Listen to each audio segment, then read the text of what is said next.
आर्य चेतना news में अवस्थी जी आपका स्वागत है।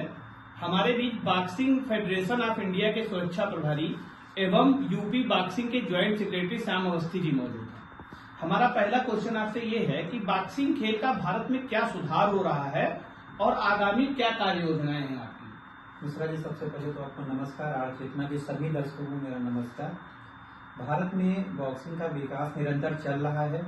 जब से हमारे महासचिव बॉक्सिंग फेडरेशन ऑफ इंडिया के महासचिव प्रमोद जी निर्वाचित हुए हैं, तब से नई नई चीजें बॉक्सिंग में हो रही हैं। हम लोग बॉक्सिंग में सुधार को लेके काफी ज्यादा संवेदनशील हैं।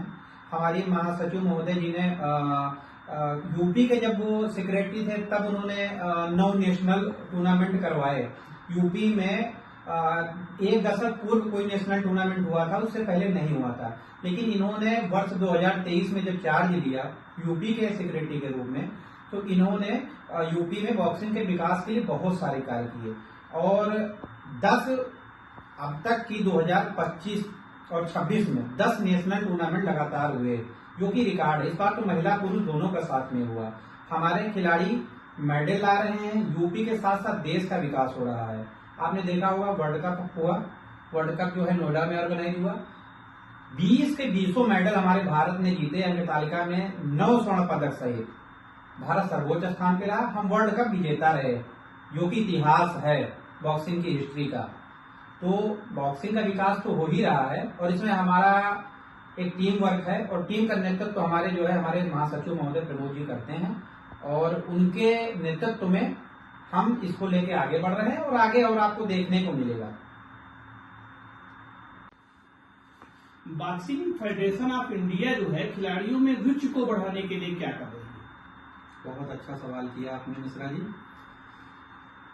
Boxing federation of India boxing में रुचि बढ़ाने के लिए जगह जगह सेमिनार भी करने के प्रयास में है। सेमिनार भी आयोजित होंगे, लोकल टूर्नामेंट कराए जा रहे हैं, जिला स्तर पे मंडल स्तर पे टूर्नामेंट हो रहे हैं। जो हमारी भारत में बॉक्सिंग की आइकॉन खिलाड़ी हैं, महिला और पुरुष दोनों, उनको देख करके ही तो हमारे जो है आगे की पीढ़ी तैयार होगी।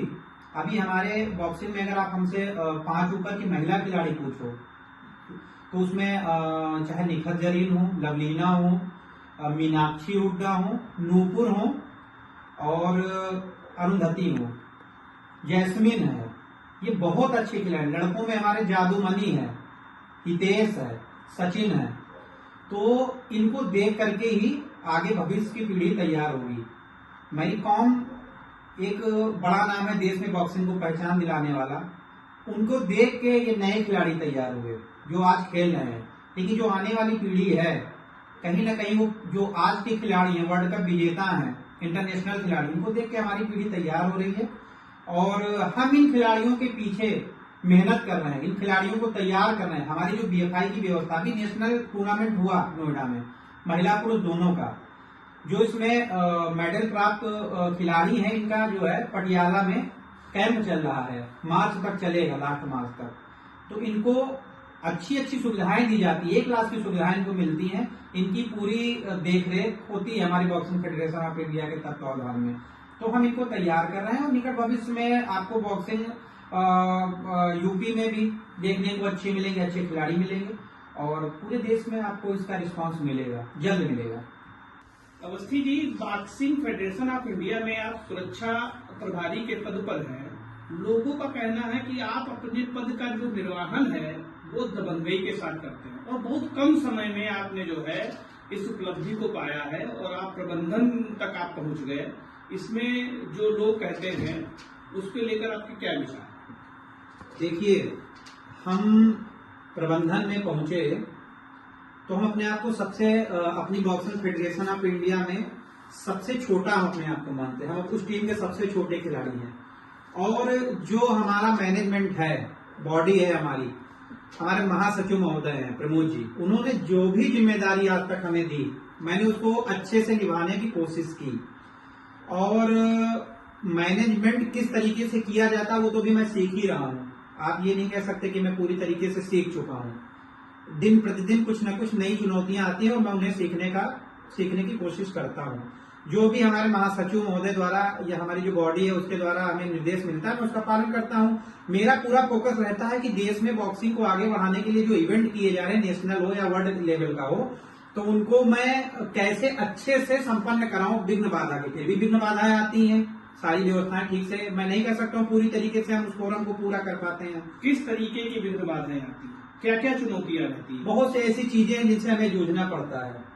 हमारा जो फेडरेशन है वो किन संघर्षों से जूझ रहा है उसकी बात कभी किसी अगले पॉडकास्ट में करेंगे। अभी समय नहीं है क्योंकि हम आगे बढ़ रहे हैं और कांटे हमें रोक नहीं सकते। हमारे महासचिव महोदय ने जो प्रण लिया है कि देश में बॉक्सिंग को आगे बढ़ाना है, तो हम उस पर काम करेंगे। रही दबंगई की बात, तो ये आरोप जो है अगर आपने मेरे ऊपर लगा रहे हैं या किसी से आपने सुना है तो ये निराधार आरोप है।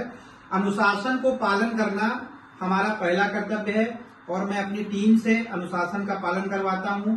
या मेरे ऊपर जो बॉडी है वो भी तो मेरे ऊपर दबंगई करती होगी, जो आप कह रहे हैं वो अनुशासन है, उसको अनुशासन कहते हैं। अनुशासन में रह के जो काम को अच्छे से किया जा सकता है, बिना अनुशासन के टीम नहीं चलती है। तो ये आरोप गलत है। मैं सबसे छोटा सिपाही हूँ अपनी टीम का। मैं रही बात बुलंदियों पे पहुंचने की, तो बुलंदी पे नहीं, हम जमीन पे थे और जमीन पे हैं और जमीन पे रह के काम करना पसंद करेंगे। आप बाराबंकी जिले से आते हैं जी। बाराबंकी जिले में आप बॉक्सिंग में युवाओं को क्या दे पा रहे हैं और भविष्य क्या है बॉक्सिंग में युवाओं का, जो बाराबंकी के लोग आपके साथ आए और जुड़े हुए हैं? बहुत सही सवाल किया। इतना इंटरव्यू आपने कर लिया और ये पहला सवाल मुझे अच्छा लगा कि आप देश दुनिया के लिए कुछ भी कर लें, अगर आप अपने घर के लिए कुछ नहीं करते हैं तो आपका कहीं भी रहना व्यर्थ है ना। ये सवाल है बॉक्सिंग के लिए। अभी चूंकि बॉक्सिंग जो है हमारी यूपी बॉक्सिंग है, उससे एसोसिएट बाराबंकी बॉक्सिंग का गठन हुआ है। समिति तैयार हो गई है जिसमें श्री अरविंद त्रिपाठी गुड्डू पूर्व विधान परिषद सदस्य जो है वो अध्यक्ष बने हैं। और हमारी बाराबंकी को लेके बड़ी कार्य योजना है। बाराबंकी में रिंग की स्थापना, बाराबंकी में ब्लॉक स्तर पे जो है सेंटरों की शुरुआत करेंगे, ठीक है। सरकार से उनको अनुदान दिलाएंगे और एक अच्छी खेप बाराबंकी से बॉक्सर्स की, महिला पुरुष दोनों, तैयार करने का हमारा पूरा प्लान है। और अभी मार्च के बाद इस पे हम अमल करना शुरू कर देंगे। एक सवाल आपका रहा कि बॉक्सिंग में क्या संभावनाएं हैं रोजगार की और नौकरी की, तो मैं बताना चाहता हूं कि जब आपका बच्चा 8 से 10 साल का होता है तो उसको बॉक्सिंग में भेजना चाहिए, और चाहे वो लड़का हो या लड़की हो।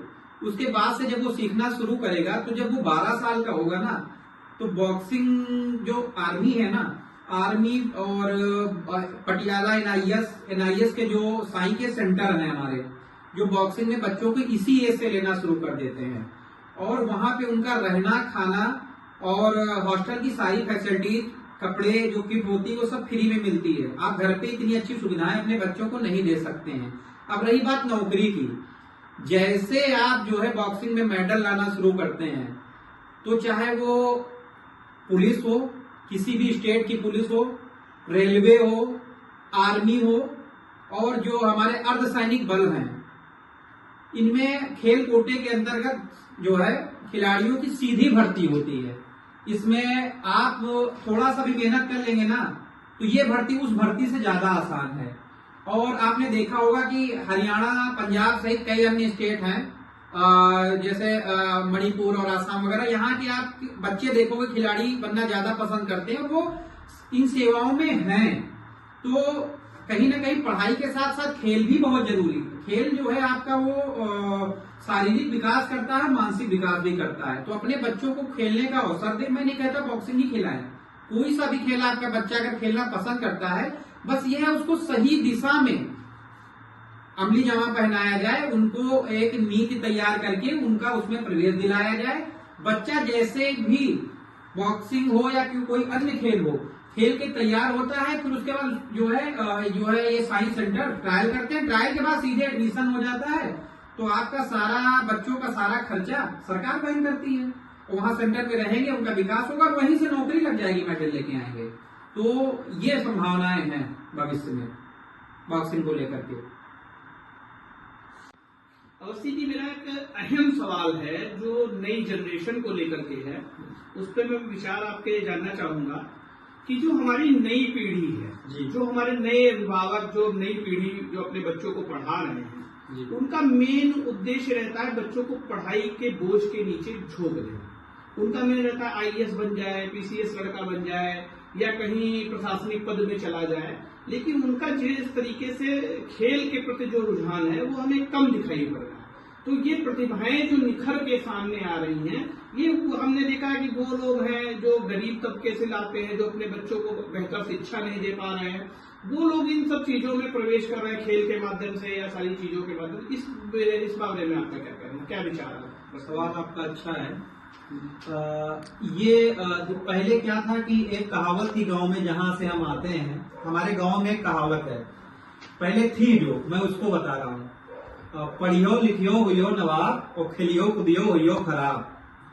ये कहावत जो है अब उल्टी हो चुकी है। अगर आप खेलोगे कूदोगे तो भी नवाब बनोगे, है ना। आपने देखा होगा एक खिलाड़ी की पूरे वर्ल्ड में एक सेल्फ आइडेंटिटी होती है। आप किसी से पूछ लो आप अमेरिका को जानते हो, बता देगा। आप पूछोगे किसी आप लवलीना को जानते हो, बता देगा। आप नीरज चोपड़ा को पूछोगे, बता देगा। आप विराट कोहली को पूछोगे तो बता देगा। आप अगर एक अधिकारी बनते हो, तो मैं ये नहीं कहता कि एक आईएएस अधिकारी का, आईपीएस अधिकारी का दबदबा कम होता है, लेकिन वो स्टेट तक सिमट के रह जाता है, या जिले तक, या सचिव स्तर तक पहुंचते हैं, तो भी उनका उसी विभाग में एक दबदबा रहता है, जान पहचान रहती है जिस विभाग के लिए वो काम करते हैं। ठीक है, आप बताइए पीएमओ में कौन सा अधिकारी काम कर रहा है, आपको जानकारी नहीं होगी, लेकिन आपसे पूछ लिया ये बताइए कि जरा विराट कोहली क्या करते हैं, नीरज चोपड़ा क्या करते हैं, तो एक आम आदमी, तो एक वर्ल्ड लेवल पे आइडेंटिटी होती है। लेकिन ये अभिभावकों में जागरूकता कैसे? देखो, जो यहाँ का सिस्टम है वो नौकरी तक सीमित रह गया है लोगों का, कि हमें नौकरी मिल जाए, हम इसीलिए पढ़ाई कर रहे हैं कि हमको हमारा ध्येय ही नौकरी है, जबकि अन्य देशों में ऐसा नहीं है। ठीक है, तो एक बच्चे के जीवन को डेवलप करना, एक देश में पहचान बनाना, खेल जो है वो नौकरी के साथ साथ एक पहचान बनाता। हमारी बच्ची निखत जरीन है, डीवाईएसपी है तेलंगाना में, ठीक है, मीनाक्षी है, अभी वो आईटीबीपी में थी, वो उसने नेशनल जीता, वर्ल्ड चैंपियन बनी, उसके बाद उसको रेलवे ने ले लिया। ठीक है, और पूजा रानी है, इनकम टैक्स ऑफिसर है। तो हमारे खिलाड़ी जो हैं वो भी कहीं न कहीं किसी न किसी जॉब में हैं, लेकिन उनका विभाग उनको खेलने की जो है पूरी छूट देता है। तो अब नौकरी के साथ साथ में आप खेल भी तो खेल रहे हैं ना, तो वो पैसा उनको मिल रहा है जिससे वो आर्थिक रूप से मजबूत हो रहे हैं। उसके साथ साथ उनको एक वर्ल्ड लेवल पे पहचान मिल रही है, हम उनको अवसर दे रहे हैं, उनको देख के आगे की पीढ़ी भी तैयार होगी। तो ये जो एक लोगों की सोच, अच्छा, और हमें एक बॉक्सिंग में आता है कि हमारी बच्ची खेलेगी तो उसका जो है चेहरा खराब हो जाएगा। ये मिथक अगर आपको तोड़ना है तो आप हमारी बॉक्सिंग को देखिए। हमारी जो 3 रैंक की 3 बॉक्सर है, दुनिया की सबसे खूबसूरत अगर आप हीरोइन लेके आओ ना, तो वो भी फेल है उनके आगे सुंदरता में। लेकिन व्यक्ति की जो सुंदरता होती है ना, वो उसके चरित्र और उसके जो है व्यवहार से होती है, उसकी पहचान से होती है। किसी के भाषा, शक्ल, सूरत, रंग के आधार पे किसी व्यक्ति का पहचान होना ये गलत है। हमारी नई पीढ़ी और अभिभावकों को क्या आप संदेश देना चाहेंगे हमारे चैनल के माध्यम से, आप चेतना न्यूज के? बच्चों, आप निकल के आओ और खेल में अपनी पहचान बनाओ। आप लोग अपने बच्चों को खेल के प्रति जागरूक करिए, और जिले में क्रीडा कार्यालय है, स्पोर्ट ऑफिस है, हर जिले में एक स्पोर्ट ऑफिस है, वहाँ पे जिला क्रीडा अधिकारी होता है।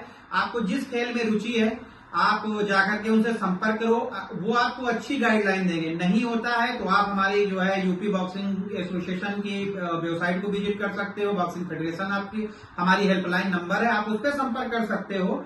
आपको पूरी जानकारी मिलेगी और हम आपकी पूरी मदद करेंगे। हमारा आने वाला कल बेहतर हो, इसके लिए हम काम कर रहे हैं। आप नशे को छोड़िए, खेल को अपनाइए। नशा बहुत बड़ा अभिशाप है। हमने देखा गांव में छोटे बच्चे गुटखा और धूम्रपान वगैरह का सेवन करते हैं। इनसे दूर होइए, शुद्ध खाना खाइए और अच्छा खेल खेलिए, एक्सरसाइज करिए, खुद को स्वस्थ रखिए और साथ में पढ़ाई भी जरूरी है। अगर आप पढ़ाई और अच्छी डिग्री हासिल करोगे तो प्रमोशन और रैंक आपको स्पोर्ट के बाद में अच्छी रैंक मिलेगी, अच्छे अधिकारी बनोगे। इसलिए पढ़ाई भी जरूरी, पढ़ाई भी करिए और खेल भी। समायोजन करिए, एक नीति बनाइए कि हमें टाइम टेबल की हमें क्या कब करना है, वो आपका भविष्य तय करेगा। जो आप अभी कर लोगे वो आगे के लिए अच्छा होगा। अवस्थी जी, आज चेतना न्यूज में आपने अपना समय दिया जी। इसके लिए बहुत बहुत मैं आपका आभारी हूँ जी। और मैं आपको बहुत बहुत धन्यवाद थैंक यू देता सो हूँ। Much. Thank you so much.